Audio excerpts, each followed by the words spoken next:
International Islamic Research Center. إن الحمد لله والصلاة والسلام على رسول الله أما بعد فأعوذ بالله السميع العليم من الشيطان الرجيم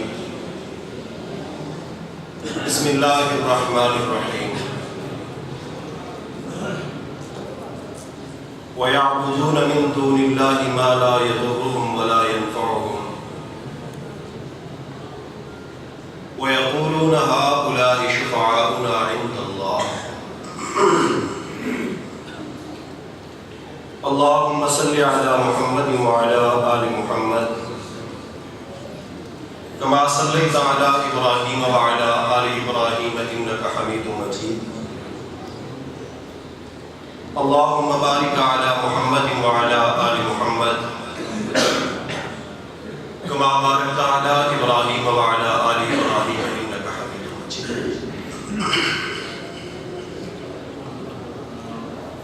حضرات عزیز وقار،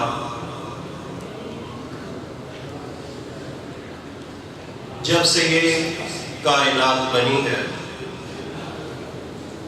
اور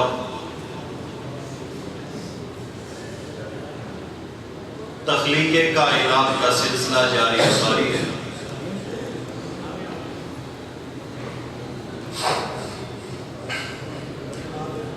تو بے شمار انسان حسن والے، جمال والے، کمال والے، فضل والے، علم والے، علم والے، حوصلے والے، اخلاق والے، کردار والے اس دنیا میں آتے رہے اور آتے رہے.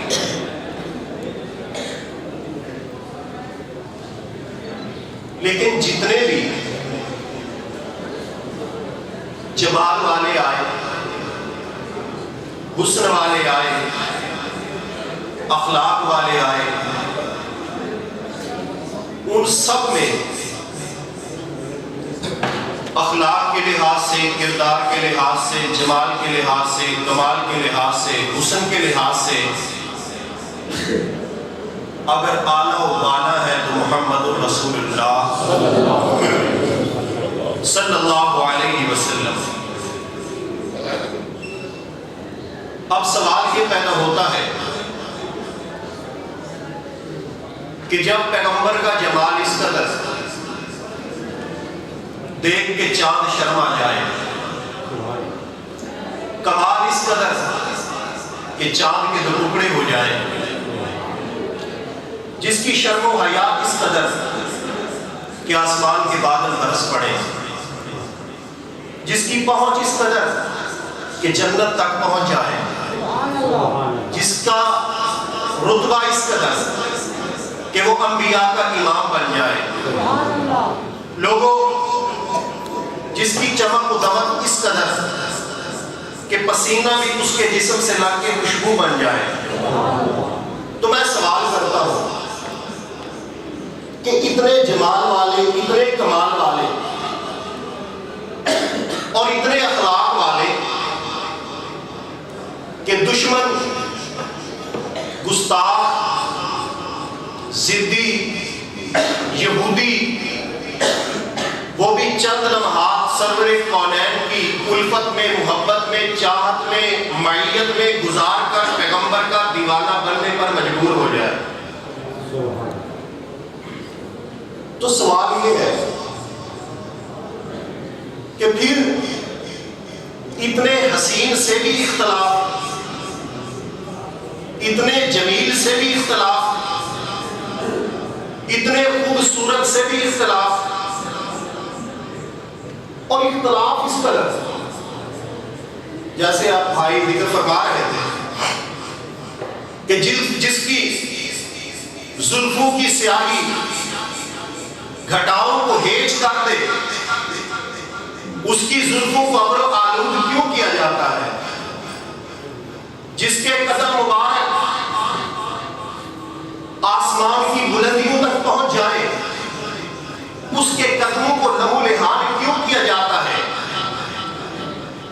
لوگوں چہرے کو دیکھ کر دیکھنے والا کہہ دے کہ یہ کسی جھوٹے کا چہرہ نہیں ہو سکتا، اس چہرے پہ کوڑا کرکٹ کیوں پھینکا جاتا ہے؟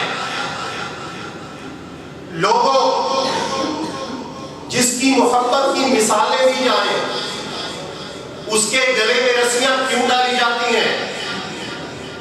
جس کی قربت کو لوگ اپنے لیے اعزاز سمجھیں، جس کے جسم سے پسینہ بھی خوشبوئیں دے، تو اس کو مکہ چھوڑنے پہ مجبور کیوں کیا جاتا ہے؟ میں ایک سوال ہی آپ کے سامنے اٹھانا چاہتا ہوں کہ پھر میرے پیغمبر صلی اللہ علیہ وآلہ وسلم کے مکے والے مخالف کیوں بن گئے؟ حسن پہ اعتراض ہے کسی کو؟ وہ تو ان کو بھی نہیں تھا۔ وہ کہتے تھے بڑے حسین دیکھے پر عبداللہ کی حسین جیسا کوئی ہے نہیں۔ کیا میرے پیغمبر صلی اللہ علیہ وسلم کی ذہانت پہ اعتراض تھا انہیں؟ وہ بھی نہیں۔ کہتے بڑے ذہین دیکھے لیکن آمنہ کے ذہین سے بڑھ کر ذہین کوئی نہیں۔ کیا میرے پیغمبر کے وجود کو وہ بابرکت نہیں سمجھتے تھے؟ بابرکت بھی سمجھتے تھے۔ جب بارشیں رک جاتی تھی میرے پیغمبر کے وجود اطہر سے بارشوں کے طلبگار ہوا کرتے تھے۔ کیا وہ میرے پیغمبر صلی اللہ علیہ وسلم کی مدح سرائی نہیں کرتے تھے؟ مدح سرائی بھی کرتے تھے۔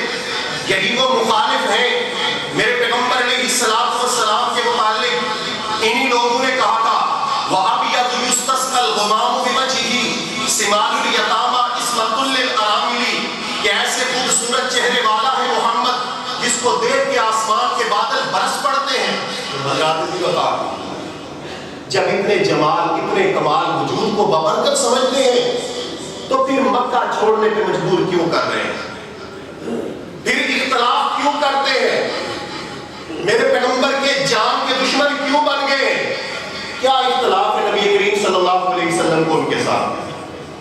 آپ اس کو سمجھنے کے لیے آپ کو تھوڑا سا پیچھے جانا پڑے گا اور نبی مکرم صلی اللہ علیہ وسلم کی زندگی کو آپ دو حصوں میں تقسیم کر کے دیکھیں۔ ایک وہ 40 سالہ دور کہ جب آپ محمد بن عبداللہ ہیں، دوسرا وہ دور 23 سالہ کہ جب آپ محمد الرسول اللہ صلی اللہ علیہ وسلم، جب میرے پیغمبر صلی اللہ علیہ وسلم محمد بن عبداللہ ہے۔ دیکھیں 40 سال میرے پیغمبر کے، یہی لوگ ہیں، یہی معاشرہ ہے، یہی محلہ ہے، یہی مکہ ہے، یہی شہر ہے، یہی گلیاں ہیں، اور لوگ کیا کہتے ہیں؟ کہتے ہیں نام لے کے پکارنا، صادق کہنا ہے، امین کہنا ہے۔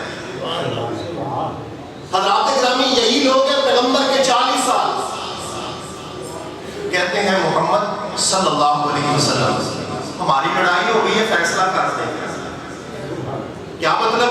قاضی بھی مانتے ہیں، جج بھی مانتے ہیں، بہرحال وہ پیغمبر کو جج مانا کرتے تھے، آج کوئی نہ مانے کوفے جائے اس کی وجہ۔ حضرات گرامی پیغمبر کائنات علیہ السلام کو جج قاضی مانتے ہیں۔ یاد رکھیے جب حجر اسود کو نصب کرنے کے موقع پر لڑائی ہوتی ہے، فیصلہ کس نے کیا؟ مکے والوں کا، محمد رسول اللہ صلی اللہ علیہ وسلم نے۔ حضرات علی وقار پھر آپ آگے چلے، غور فرمائیں کہ کیا یہ لوگ میرے پیارے پیغمبر صلی اللہ علیہ وآلہ وسلم کو عادل بھی مانتے ہیں، قاضی بھی مانتے ہیں، جج بھی مانتے ہیں، حسین بھی مانتے ہیں، بابرکت بھی مانتے ہیں، پیغمبر کو امین بھی مانتے ہیں، صادق بھی مانتے ہیں، تعریفات بھی کرتے ہیں، حتیٰ کہ اپنی اپنی مجلس اور محفل میں بیٹھ کے امام کائنات کی مدح سرائی بھی کرتے ہیں۔ پھر میرے پیغمبر سے لڑائی کیوں ہو گئی؟ اختلاف کس بات پر ہو گیا؟ حضرات ذی وقار میرے امام کائنات جناب محمد رسول اللہ صلی اللہ علیہ وسلم نے کیا یہ مطالبہ کر دیا تھا کہ میری تعریف میں کوئی نعت خوانی کی محفل لگاؤ؟ یہ مطالبہ کیا؟ وہ تو پہلے لگا چکا تھا ابو طالب۔ جو میں نے شعر پڑھا یہ ابو طالب کا شعر پیغمبر کی تعریف میں تھا، وَأَبْيَضُ يُسْتَسْقَى الْغَمَامُ بِوَجْهِهِ۔ کیا میرے محبوب نے یہ مطالبہ کیا کہ میری ولادت پہ کچھ خرچہ کرو، کوئی میلاد مناؤ، کوئی جشن مناؤ؟ یہ اختلاف تو تھا نہیں، کیونکہ بقول ہمارے دوستوں کے وہ تو ابو لہب پہلے ہی منا چکا تھا، ملتی ہے نا دلیل ان کو وہاں سے، وہ منا چکا۔ جب میلاد پہ اختلاف نہیں، نعت خوانی پہ اختلاف نہیں، حسن پہ اختلاف نہیں، کمال پہ اختلاف نہیں، جمال پہ اختلاف نہیں، خوبصورتی پہ اختلاف نہیں، اختلاف اس بات کا ہے، یہ انشاءاللہ میں پھر بتاؤں گا۔ وآخر دعوانا International Islamic Research Center